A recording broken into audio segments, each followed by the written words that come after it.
बिस्मिल्लाहिर्रहमानिर्रहीम। अस्सलामुअलैकुम। Shahbaz IT academy की तरफ से मोहम्मद शहबाज़ आपकी खिदमत में हाज़िर है।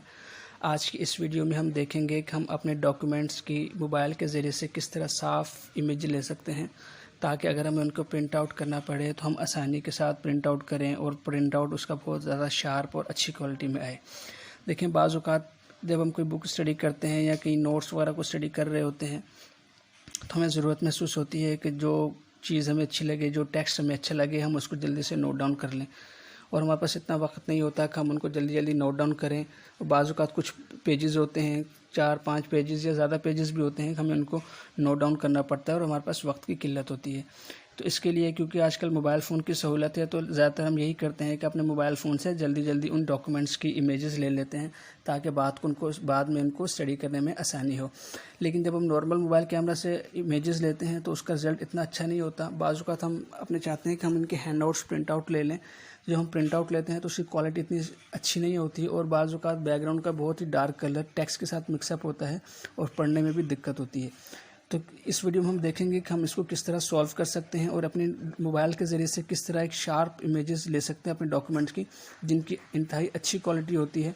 इसको हम प्रिंट आउट भी ले सकते हैं तो वही बहुत अच्छी क्वालिटी का निकलता है। इस मकसद के लिए हम एक एप्लीकेशन इस्तेमाल करेंगे, उसका नाम कैम स्कैनर है। ये एप्लीकेशन प्ले स्टोर से डाउनलोड कर सकते हैं। तो चले, मैं प्ले स्टोर में चले जाता हूँ और प्ले स्टोर में जाके इस एप्लीकेशन को डाउनलोड कर लेता हूँ। सर्च बार में कैम स्कैनर लिखेंगे, देखिए फर्स्ट ही आ गया है, इस पर क्लिक करते हैं तो ये फर्स्ट एप्लीकेशन है, इस पर क्लिक कर लेंगे। अब इस एप्लीकेशन को हम इंस्टॉल कर लेते हैं। तो ये एप्लीकेशन अभी थोड़ी ही देर में इंस्टॉल हो जाएगी। तो फिर हम इसको देखते हैं कि इसको हम इस्तेमाल किस तरह कर सकते हैं।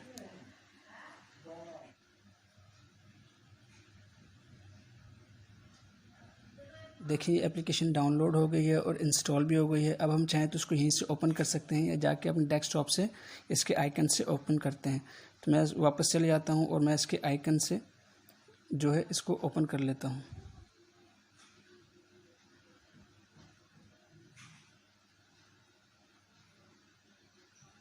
तो देखिए, ये मेरे पास एप्लीकेशन यहाँ पे आ गई है। अब हम इसको ओपन करके हैं और उसको देखते हैं कि हम इसको किस तरह से इंस्टॉल कर सकते हैं। इससे पहले तमाम दोस्तों से गुजारिश है कि शहबाज़ आईटी एकेडमी को सब्सक्राइब करें और बेल आइकन पर ज़रूर क्लिक करें। इस वीडियो को लाइक करें और अपने दोस्तों के साथ ज़्यादा से ज़्यादा शेयर करें।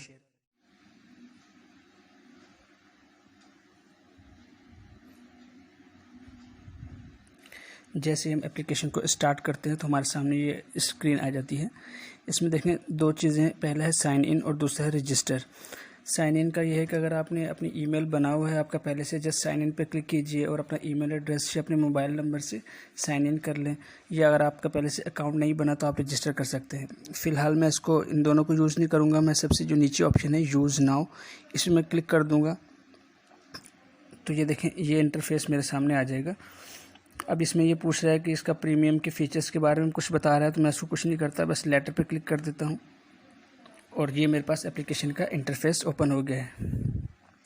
अब इस एप्लीकेशन पे देखिए, यहाँ पे लिखा हुआ है स्टार्ट स्कैनिंग। ये कैमरे का बटन है, इस पर जैसे क्लिक करेंगे तो देखें ये परमिशन मांगेगा, इसको अलाउ कर दें तो ये कैमरा हमारे सामने ओपन हो जाएगा। तो इस तरह से हम इस कैमरे के ज़रिए से अपना कोई भी इमेज खींच सकते हैं। तो जैसे मैं इसके ऊपर क्लिक करूँगा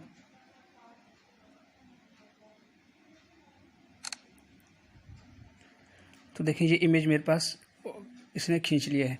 अब इसने ऑटोमेटिकली इसको क्रॉप कर दिया है। अगर आप चाहें तो इसकी मज़ीद क्रॉप की एडजस्टमेंट कर सकते हैं, लेफ़्ट राइट से, सेंटर से, इसी तरह इसको आप क्रॉप कर लें। और क्रॉप करने के बाद जब आप देखें कि आपकी सेटिंग बिल्कुल ठीक हो गई है तो ये सबसे नीचे की तरफ सीधे हाथ के ऊपर ये जो ओके का बटन है इसको प्रेस कर देंगे। जैसे इसको प्रेस करते हैं तो देखें ये इसको जो क्रॉप एरिया था उसको वाज़े करेगा और इस तरह से तस्वीर को मज़ीद ब्राइट कर देगा। जब ये इसको बिल्कुल सामने ले आएगा तो इसके देखिए नीचे की तरफ यहाँ पे कुछ ये ऑप्शंस हैं। अगर आप देखते हैं कि इसकी डिफ़ॉल्ट सेटिंग में आपको रिज़ल्ट अच्छा नहीं मिल रहा तो आप इन ऑप्शंस को, इन फ़िल्टर्स को अप्लाई कर करके अपने हिसाब से इसको एडजस्ट कर सकते हैं। लेकिन जो उसकी डिफ़ॉल्ट सेटिंग है वो मर्ज कलर पे होता है, जो कि बहुत ही परफेक्ट सेटिंग है और इसमें जो है बहुत अच्छा रिज़ल्ट मिलता है। इसी तरह नीचे की तरफ देखें, ओके के साथ जो सेकंड बटन है ये है एडजस्टमेंट का, इस पर क्लिक करते हैं तो आप इसके ज़रिए से कुछ इसके अंदर एडजस्टमेंट कर सकते हैं अपने हिसाब से। जैसे अगर आप चाहें, अगर ये तो क्योंकि बिल्कुल ब्लैक एंड वाइट इमेज था इसलिए इसके अंदर जो है इमेज बिल्कुल ठीक आया है। लेकिन अगर कोई ऐसा इमेज हो जिसमें आपको रिज़ल्ट अच्छा ना मिल रहा हो तो आप इन ऑप्शंस को यूज़ करके इसको एडजस्ट कर सकते हैं। फ़िलहाल मैं इसको रीसेट कर देता हूँ और जो इसका डिफ़ॉल्ट सेटिंग है वो बिल्कुल ठीक है।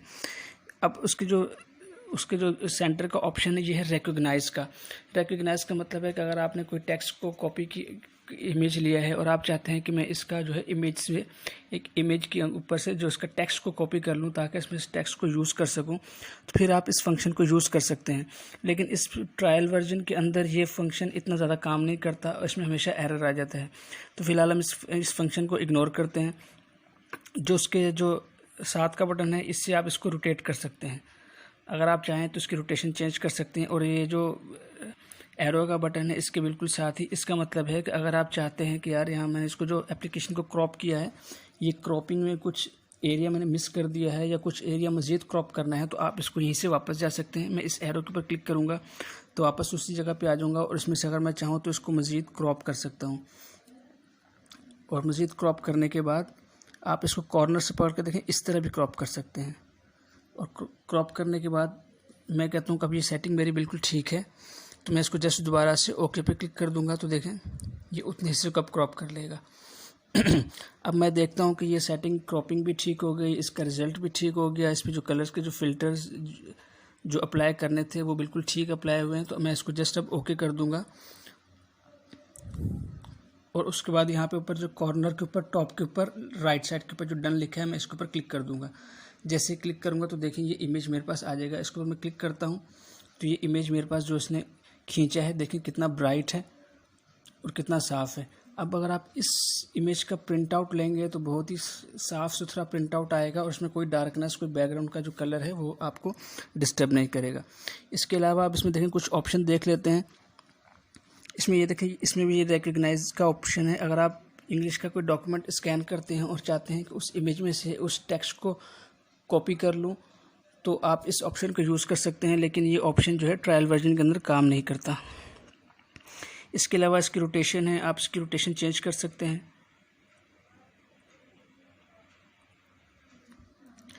और अगर आपने इस पर कोई नोट लिखना है तो आप इस पर क्लिक करके इसके बारे में कोई भी नोट लिख देते हैं। लेकिन फ़िलहाल मैं इसको नहीं लिखता, मैं इसको कैंसिल कर देता हूँ।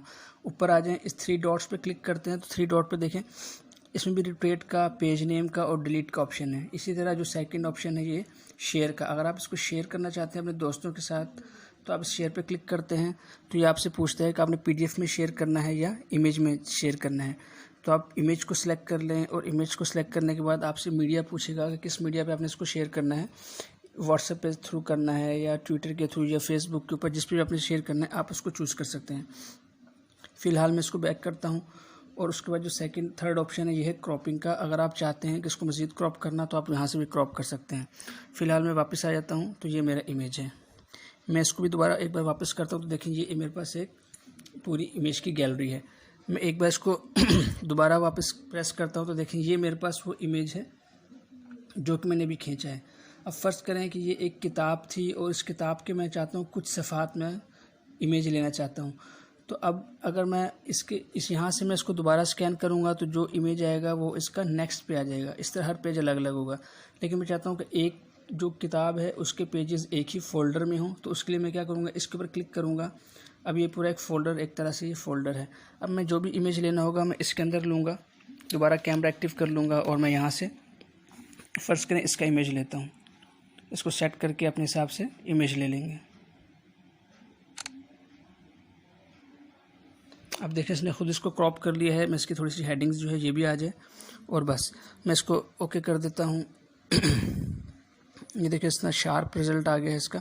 मैं जस्ट इसको दोबारा ओके करता हूँ तो ये सेकंड इमेज आ गया। इस तरह 3, 4, 5 जितनी आपके इमेज हैं आप इस फोल्डर में सबको सेलेक्ट कर सकते हैं। इसके बाद अब देखें मैं इसको बैक जाता हूँ, इसको कैंसिल कर दें। अब अगर आप चाहते हैं इस पूरे फ़ोल्डर को, ये जो फ़ोल्डर है इसको रीनेम करना चाहते हैं तो इसको रीनेम कर सकते हैं। इस पूरे फ़ोल्डर को शेयर करना चाहते हैं तो शेयर कर सकते हैं, PDF में शेयर कर सकते हैं, JPEG पे। आप इसको सेलेक्ट करें, इसके ऊपर थोड़ी देर प्रेस करके रखेंगे तो देखिए कुछ ऑप्शन आ जाएंगे। इस पर लेफ़्ट साइड के ऊपर जो पहला ऑप्शन है शेयर का है, इस पर शेयर पे क्लिक करते हैं तो ये पूछता है कि आपने इसको PDF में शेयर करना है या इमेज में शेयर करना है या खाली अपने लिंक को शेयर करना है।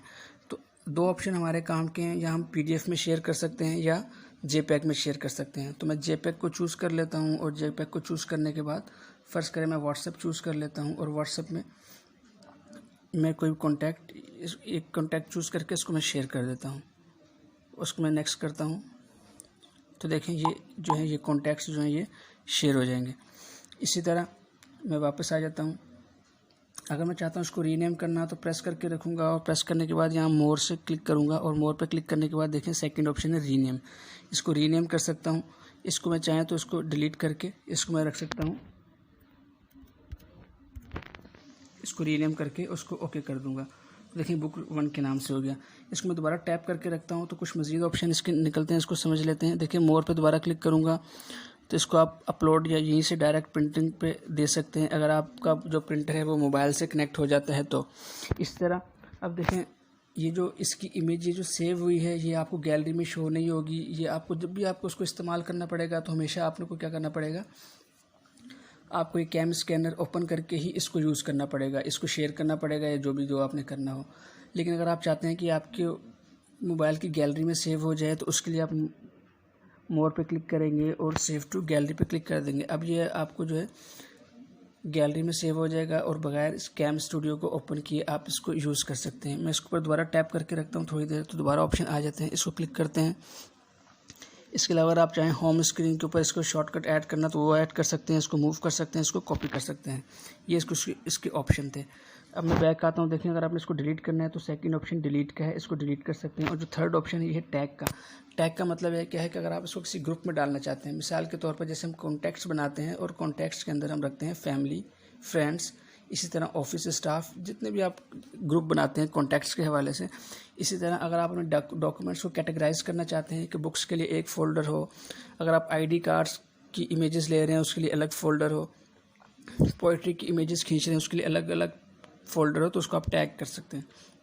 मिसाल के तौर पर मैं टैग पे क्लिक करता हूँ तो कहता है आपने क्या यूज़ करना है। टैग पहले से बने हुए कुछ टैग्स हैं, इनको यूज़ करना है या अपना टैग यूज़ करना चाहते हैं। फ़िलहाल मैं कहता हूँ कि उसको मैं अपना टैग यूज़ करता हूँ। मैं यहाँ पर टाइप कर लेता हूँ बुक्स, मैंने बुक्स कर दिया एंड डन कर दिया। तो देखिए ये मेरे पास बुक के टैग पे आ गया। अभी टैग आपको नज़र कहाँ आएंगे, देखिए ये टॉप के ऊपर ये ड्रॉप डाउन छोटा सा बना हुआ है, इस पर क्लिक करेंगे तो देखेंगे इसके ऊपर कुछ टैग्स बने हुए हैं, business card, ID card, note और PPT और वाइट बोर्ड। ये इसके डिफ़ॉल्ट पहले से टैग बने हुए हैं, जो मैंने ऐड किया है वो बुक का है, तो ये बुक की कैटेगरी के अंदर आ गया है। इसी तरह आप अपने डॉक्यूमेंट्स को स्कैन करने के बाद इसके अंदर कैटेगराइज कर सकते हैं ताकि आपको इस्तेमाल करने में और यूज़ करने में आसानी हो। ये इसके कुछ ऑप्शंस थे। अब इसके कुछ मज़ीद ऑप्शन देख लेते हैं। देखिए ये 3 लाइन्स बनी है, इस पर क्लिक करें और क्लिक करने के बाद यहाँ पे देखें शेयर विद मी। अगर आपके पास किसी ने आपने शेयर किए हुए हैं डॉक्यूमेंट्स तो ये उसको आप खोल के यहाँ से यूज़ कर सकते हैं। टैग्स ये यही हैं जो आपके पास टैग्स अवेलेबल थे, इनको आप चाहें तो डिलीट कर सकते हैं। इस पेंसिल पे क्लिक करेंगे तो यहाँ से जो टैग आपको नहीं चाहिए आप उसको इजीली डिलीट कर सकते हैं। बैक पे क्लिक करेंगे और बैक पे क्लिक करने के बाद दोबारा 3 लाइन्स पे क्लिक करूँगा तो देखें इसमें नोटिफिकेशन का है। अगर आप नोटिफिकेशन के ऊपर क्लिक करते हैं तो आपका कोई नोटिफिकेशन, ये वो नोटिफिकेशन होते हैं जो कि इसकी अपडेट्स के हवाले से इसमें आते हैं, तो वो यहाँ पे आपको नज़र आएंगे। इस तरह दोबारा मैं 3 लाइन्स पे क्लिक करता हूँ और उसके बाद है बिज़नेस वर्जन, इसको छोड़ दें। और लास्ट ऑप्शन है सेटिंग को हम देख लेते हैं। इसमें कुछ चीज़ें हमारे काम की हैं। सिंक्रोनाइज़ का मतलब है कि अगर आपने अपनी ID इसमें बनाई है गूगल ड्राइव की या वन ड्राइव की या किसी और ड्राइव की, तो आप अपना ईमेल एड्रेस डालें तो ये आपके पास इसको सिंक्रोनाइज़ करेगा किसी भी मोबाइल के ऊपर। जब आप अपनी ID से किसी दूसरे मोबाइल के आप अगर मोबाइल चेंज करते हैं और दूसरे मोबाइल में दोबारा कैम स्टूडियो इंस्टॉल करते हैं और उसके अंदर अपनी यही वाली ID देते हैं तो ये तमाम डॉक्यूमेंट्स जो कि आपकी ड्राइव पे सेव थे वो आपके मोबाइल के अंदर भी विजिबल होंगे, आप उसको वहाँ से भी एक्सेस कर सकते हैं। उसके बाद स्कैन का है। स्कैन के अंदर कुछ सेटिंग्स हैं, सेटिंग को देख लेते हैं। पहली हाई क्वालिटी स्कैन है, ये बाय डिफ़ॉल्ट सेट होता है, बिल्कुल ठीक है। सेकंड वाला भी बिल्कुल ठीक है।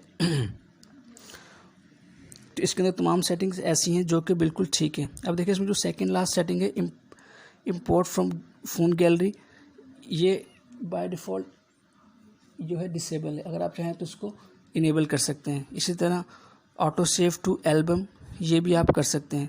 इसका मकसद ये क्या है कि अगर आप जो हम कैम स्कैनर के अंदर जो भी इमेजेस लेते हैं वो आपकी गैलरी में शो नहीं होती। आप उसको शो कराने के लिए उसके ऊपर टैप करते हैं, फिर उसको गैलरी में मैनुअली सेव करना पड़ता है। लेकिन अगर आप ये चाहते हैं कि मैं जो भी इमेज इस स्टूडियो के ज़रिए से खींचूँ, इस सॉफ्टवेयर के ज़रिए से खींचूँ, वो मेरी गैलरी में सेव होती जाए, तो आप इसको एक्टिव कर दें। तो अब आप जो भी इमेज खींचेंगे वो आपको आपके मोबाइल की गैलरी में नज़र आएगी, आप उसको वहाँ से यूज़ करेंगे। अगर आप इसको एक्टिव नहीं करेंगे तो आपको हर बार उस इमेज को यूज़ करने के लिए इस सॉफ्टवेयर को ओपन करना पड़ेगा और इसी में से इसको आके यूज़ करना पड़ेगा। तो ये इसकी कुछ सेटिंग्स थी। डिफ़ॉल्ट सेटिंग बिल्कुल ठीक है, बस आपने इसमें से लास्ट सेटिंग को भी इनेबल कर देना है अगर आप चाहते हैं कि ये आपकी इमेजेस गैलरी में शो हों। मैं बैक चले जाता हूँ। अब देखें जो थर्ड है वो डॉक्यूमेंट मैनेजमेंट है। इसमें कोई ऐसी ख़ास चीज़ नहीं है, इसमें बस अगर आप इनको चाहें तो सही है, वरना इसको आप एज इट इज़ रहने दें। ये इसकी डिफ़ॉल्ट सेटिंग्स ठीक है। बैकअप एंड सिक्योरिटी है। अगर आप चाहते हैं कि इसका बैकअप लेना तो आप इसको बैकअप के लिए बैकअप ले सकते हैं, बैकअप को रिस्टोर कर सकते हैं। और अगर आप चाहते हैं कि इसके ऊपर पासवर्ड लगाना ताकि कोई आपके डॉक्यूमेंट्स को आपकी इजाज़त के बगैर ना देखे, तो आप इसके ऊपर पासवर्ड को भी एक्टिव कर सकते हैं। बैक पे आते हैं, जो इसके ऊपर थर्ड है फ्री अप मेमोरी, इसको छोड़ दें। उसके बाद है हेल्प और फीडबैक। तो ये कुछ बेसिक सेटिंग्स थी जो कि आप अगर कर लें तो आप इसको बहुत अच्छे से इस्तेमाल कर सकते हैं। तो मैंने कोशिश की कि आपको तमाम इसके फ़ीचर्स जो हैं वो डिटेल से समझा दिए जाएं ताकि आपको कोई प्रॉब्लम ना हो। इसके अलावा इसमें एक और चीज़ देख लें, मैं इसके ऊपर इन 3 डॉट्स पर क्लिक करता हूँ तो देखिए इसमें लिखा हुआ है इंपोर्ट फ्रॉम गैलरी। अगर आपने कुछ डॉक्यूमेंट्स की इमेजेस अपने कैमरे से पहले की खींच के रखी हुई हैं और अगर आप चाहते हैं कि उनका इतना शार्प रिज़ल्ट आपको मिल जाए, अब ताकि आपको दोबारा उनकी इमेजेस ना खींचनी पड़े, तो आप वो भी कर सकते हैं। 3 डॉट्स पे क्लिक करते हैं और इंपोर्ट फ्रॉम गैलरी इस पर क्लिक करेंगे तो देखें ये कुछ इमेजेस हैं जो कि पहले से मैंने अपने नॉर्मल कैमरे से ली हुई हैं। अगर मैं चाहता हूं कि इसका भी इतना शार्प रिज़ल्ट आए तो वो हम कैसे आएगा वो भी देख लेते हैं। जैसे फर्ज करें कोई इमेज में ओपन कर लेता हूं कि जो मैंने कैमरे से लिया हुआ हो और जिसका जो है रिज़ल्ट अच्छा ना हो। जैसे फ़र्ज़ करें ये वाला, इस इमेज को मैं सेलेक्ट करता हूँ और इसको इंपोर्ट कर लेता हूँ। अब देखिए ये नॉर्मल कैमरे से रिज़ल्ट लिया हुआ है। अब मैं चाहता हूँ कि इसका मेरे पास उसी तरह का शार्प रिज़ल्ट आ जाए, तो ये भी मुमकिन है। देखें ये ओके के साथ जो सेकंड ऑप्शन है इस पर क्लिक करूँगा तो ये पूरे के पूरे डॉक्यूमेंट को स्कैन कर लेगा। बाज़ औक़ात ऐसा होता है कि आप सिलेक्शन करते हैं और कहीं से आप देखते हैं कि यार ख़राब हो गई सिलेक्शन, तो आप चाहते हैं पूरा का पूरा डॉक्यूमेंट दोबारा से सिलेक्ट हो जाए। तो उसके लिए क्या है, ये ओके के साइन से जो फर्स्ट सेकंड ऑप्शन है इस पर क्लिक करेंगे तो ये ऑटोमेटिकली तमाम को दोबारा सेलेक्ट कर लेगा। तमाम डॉक्यूमेंट मैंने स्कैन कर लिया है, सिलेक्ट कर लिया है। अब मैं इसको ओके पे क्लिक करता हूँ तो देखेंगे इसको उसी तरह से बिल्कुल ब्राइट करके मेरे को दे देगा। इसकी मैं सेटिंग कर सकता हूँ, ये सब चीज़ें ऑप्शन कर सकता हूँ। ओके कर दूँगा तो देखें इसको मैं ऊपर से डन कर दूंगा तो देखें ये वो इमेज है जो कि मैंने अपने नॉर्मल कैमरे से लिया था। उस वक्त इसका रिज़ल्ट अच्छा नहीं था, लेकिन अब देखें ये काफ़ी शार्प रिज़ल्ट आ गया है। तो इसी तरह अगर आपने पहले से अपने मोबाइल के कैमरे से कोई डॉक्यूमेंट्स को इमेजेस लिए हुए हैं तो आपको परेशान होने की ज़रूरत नहीं है। आप इस सॉफ्टवेयर के अंदर उनको इम्पोर्ट करके उनको जो है वो आप यूज़ कर सकते हैं। उसका रिज़ल्ट उसी तरह से आपको शार्प मिल सकता है। इसी तरह अगर आपके पास एक PDF का डॉक्यूमेंट है और आप उसमें से चाहते हैं कि उसकी डॉक्यूमेंट की इमेजेस बन जाएँ, इमेजेस का मतलब है कि आपके पास एक डॉक्यूमेंट है 20 पेजेस का और किसी को उस पेज की किसी 1 या 2 पेज की ज़रूरत है, तो बजाय ऐसे कि आप उसको पूरा डॉक्यूमेंट भेजें, आप उसको 1 या 2 पेज भेज दें। उसके लिए क्या है कि आप अपने उस PDF के डॉक्यूमेंट को इस सॉफ्टवेयर में ओके करें। इस 3 डॉट्स पे क्लिक करेंगे। 3 डॉट पे क्लिक करने के बाद मैं एक बार इसको बैक आ जाता हूँ और अब मैं 3 डॉट पे क्लिक करता हूँ और यहाँ को ओपन कर लेता हूँ PDF की फ़ाइल को मैं ये सेकंड वाली लास्ट वाली ओपन कर लेता हूँ। इंपोर्ट नाउ पे क्लिक कर देता हूँ तो देखेंगे उसको थोड़ा सा प्रोसेस करेगा और प्रोसेस करने के बाद जो है ये उसके जो डॉक्यूमेंट के अंदर असल में ये पेजेस थे, लेकिन उन्होंने क्या किया है कि हर पेजेस की अलग अलग इमेज बना दी है। अब मुझे अगर इस पेज को किसी को सिर्फ एक ही पेज किसी को चाहिए, किसी की ज़रूरत है, तो मैं जस्ट उस एक पेज को सिलेक्ट करके उसको मैं शेयर कर सकता हूँ। मैं उस पेज को पर टैप करके रखूँगा थोड़ी देर और उसके बाद जो है नीचे से शेयर कर सकता हूँ। यहाँ से शेयर करूँगा इमेज या PDF। इस तरह आप जो है PDF को भी इंपोर्ट करके उनको यूज़ कर सकते हैं। पहले से कोई इमेजेस खींचे हुए हैं उनको भी यूज़ कर सकते हैं और डायरेक्ट इस सॉफ्टवेयर के ज़रिए से इमेजेस खींचकर आप उनको इस्तेमाल कर सकते हैं। तो मैंने कोशिश की है कि इस वीडियो में आपको उसके तमाम फ़ीचर्स के बारे में जो कि हमारे लिए कारआमद हैं, जिनको हम बहुत ज़्यादा यूज़ करते हैं, इसको आपके सामने वाज़े कर दूं ताकि आप इस सॉफ्टवेयर से भरपूर फ़ायदा उठा सकें। देखिए, बाज़ औक़ात ऐसा होता है कि हमारे पास एक सॉफ्टवेयर इंस्टॉल होता है, हमें उसके बारे में इन्फॉर्मेशन होती है, लेकिन हमारे पास उसकी नामुकम्मल इन्फॉर्मेशन होती है, ना हम सीखने की कोशिश करते हैं, और बाज़ औक़ात हमें किसी ऐसे काम की ज़रूरत पड़ती है जो कि हमारे पास मौजूद होता है, जिसको हम इस्तेमाल कर सकते हैं, लेकिन हमें इल्म ना होने की वजह से, उसको प्रॉपर सीखने की वजह से हम उसको यूज़ नहीं कर पाते। तो किसी भी चीज़ को जब आप सीखें तो एक बार उसको इतना अच्छी तरह से स्टडी कर लें ताकि आपको जो है, अगर उसके किसी फंक्शन की कहीं पर ज़रूरत पड़ जाए तो आपको पता हो कि वो ऑप्शन, वो फंक्शन, वो सहूलत आपके पास मौजूद है, आप उसको इस्तेमाल कर सकें, या कोई आपका दोस्त किसी को उसकी ज़रूरत है तो आप उसको प्रॉपर गाइड कर सकें। तो उम्मीद है आपने इससे कुछ सीखा होगा। आपसे नेक्स्ट वीडियो में मुलाकात होती है, तब तक के लिए मुझे इजाज़त दें। अस्सलामु अलैकुम व रहमतुल्लाहि व बरकातुहू।